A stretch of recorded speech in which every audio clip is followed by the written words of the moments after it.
Está na hora de saber, perguntar pra se informar. Relógio Entrevista está no ar. Relógio Entrevista pelo site, pelo aplicativo. Você que nos acompanha, tá dando sempre aquela carona pra gente aí no seu carro, no seu escritório. Pois é, meus amados, deixa eu lembrar você aqui que ontem no Brasil foi celebrado o Dia do Homem. Todos, né, com certeza sabem disso, que ontem foi o Dia do Homem. Lembrando que a data foi inspirada no Dia Internacional do Homem, comemorado no dia 19 de novembro, e tem o objetivo de conscientizar a população masculina sobre os cuidados que devem tomar com a sua saúde. Pois é, e para falar mais sobre esse assunto, eu vou conversar agora com o urologista Dr. Daniel Aires. Doutor, bom dia, querido. Bom dia, Paulo, tudo bem? Tudo bem, melhor agora falando com o senhor. Eu agradeço aqui em nome de toda a família Rádio Relógio, tá, doutor? Eu que agradeço o convite. Ok. Doutor, vamos então aqui à primeira pergunta. Eu sei que a vida do senhor é corrida e a gente com certeza agradece mais uma vez aí por essa oportunidade. Bom, para começar, doutor, explica pra gente aqui quais os princípios, né, eixos, né, de saúde, ou seja, da saúde do homem. Qual é o foco da atenção à saúde do homem, doutor?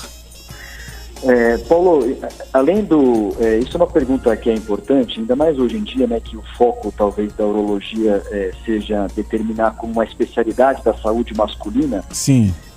Eu acredito que, não só com relação à saúde masculina, mas também, óbvio, com a saúde da mulher também, que um eixo que é importante, eu acho que é o foco hoje da especialidade, é prevenir e também promover a saúde do homem, né? Sim. E aí, nesse cenário, o que a gente tenta colocar como enfoque, né, a importância de atividade preventiva, realizar exame regular com uma visita também regular ao urologista, né, realização da vacinação também, que é um fator que é importante, né, promover um estilo de vida saudável, que é incluir dieta, atividade física regular, controle do peso, né, isso eu acho que são os princípios básicos, os princípios importantes. Sim. E com relação também especificamente à saúde do homem, que eu acho que nesse momento é algo que é importante também, é lembrar com relação à saúde mental, né, incluindo a prevenção e tratamento como depressão e ansiedade, e além de lidar também com algo que é um problema da nossa sociedade com relação ao abuso de substâncias e álcool. Eu acho que isso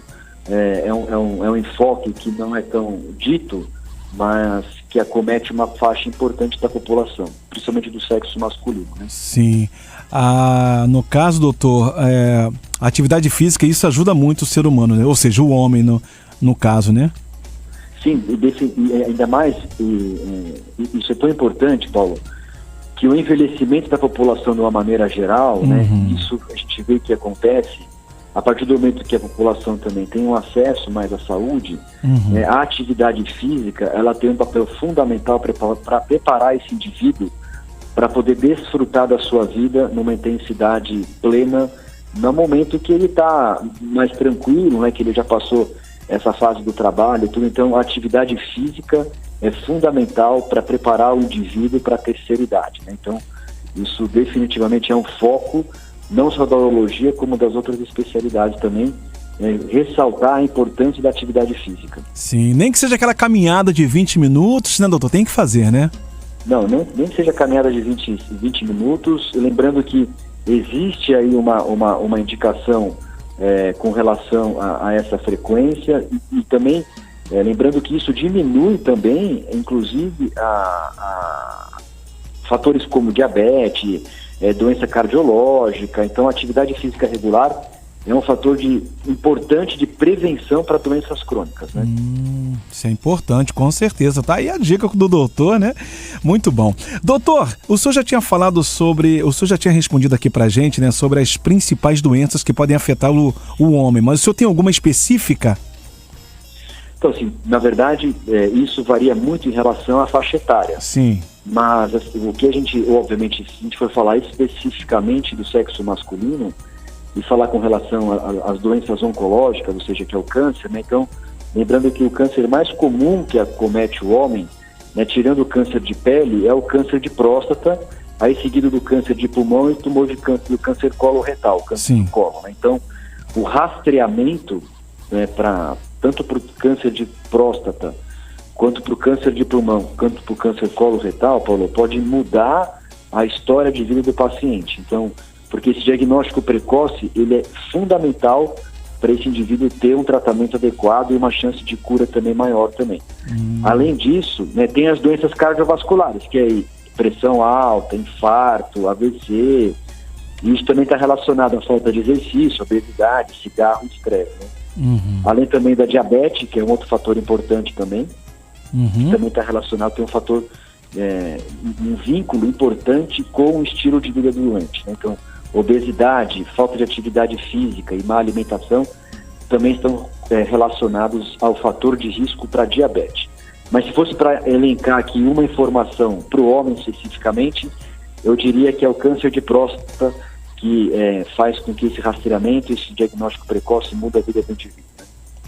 Entendi. É bom lembrar você, papai, que está aí ouvindo a programação da Rádio Relógio, você, meu amigo, chefe de família, vamos procurar sempre um médico aí, nem que seja de 12 em 12 meses, né, doutor? Isso, importante. Com certeza. Doutor, agora de quanto em quanto tempo o homem deve procurar um médico? E quais seriam os exames de rotina para o homem? O senhor falou aí sobre, né, o exame de próstata e tal, mas tem algum específico, doutor? Então, assim, o câncer de próstata, seguindo as orientações da Sociedade Brasileira de Urologia, a recomendação é que esse rastreamento, Paulo, comece a partir dos 45 anos para homens que têm história familiar de câncer de próstata. Então, homens que têm história com pai, irmão, tio, avô, que tem história de câncer de próstata, esse rastreamento começa a partir dos 45 anos. Além desse fator genético, um outro fator que também faz com que ele tenha um rastreamento mais precoce é a raça negra, porque a gente sabe que na raça negra, além de ter uma incidência mais elevada, o tipo de câncer de próstata também, ele pode ser o mais agressivo, né? Então, e além da obesidade. Então, indivíduos com história familiar de câncer de próstata, indivíduos da raça negra, indivíduos obesos, eles precisam começar a rastrear o câncer de próstata a partir dos 45 anos. Isso uma vez por ano, né? E lembrando que o rastreamento para câncer de próstata inclui o exame de sangue, que é o PSA, mais o exame do toque retal.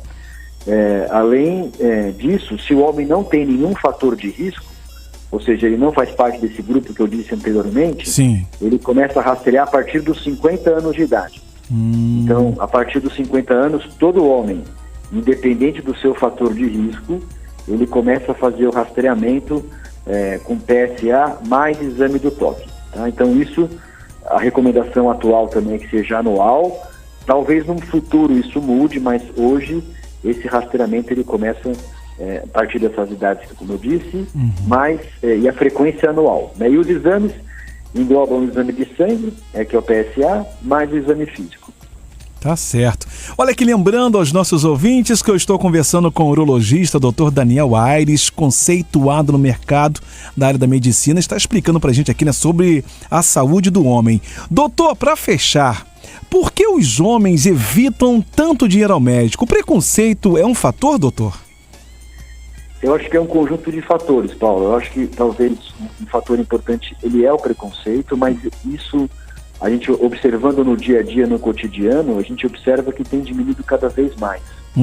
Eu tenho uma sensação pessoal que na verdade, o homem ele tem muito mais medo de ser diagnosticado com alguma doença, e isso faz com que ele não vá ao médico, do que o próprio fato do preconceito, né? Então, a partir do momento que você fala para o indivíduo, olha, o exame do toque está normal, o PSA está normal, você consegue observar que existe uma tranquilidade, obviamente, uma notícia boa, mas eu acredito que muito mais existe esse receio do indivíduo em descobrir alguma coisa do que o próprio preconceito, que hoje em dia, com a disseminação da informação, né?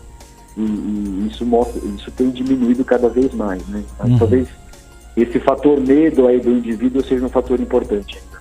Tá certo, com certeza.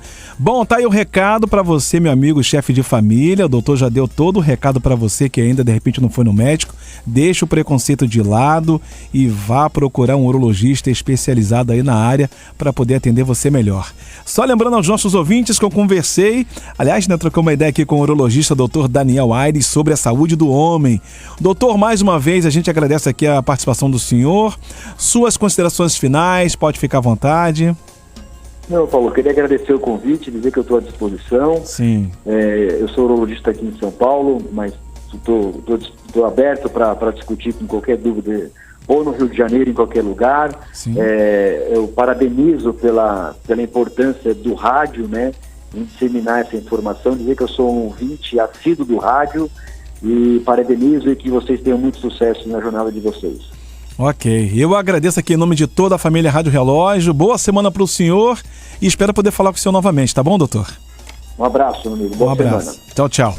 Bom, gente, lembrando que quem ficou interessado ou interessada aqui ao ouvir de novo essa entrevista, né, ficará disponível a partir de amanhã em formato de podcast nas principais plataformas digitais. Foi dado o recado, tá bom? Amanhã tem mais.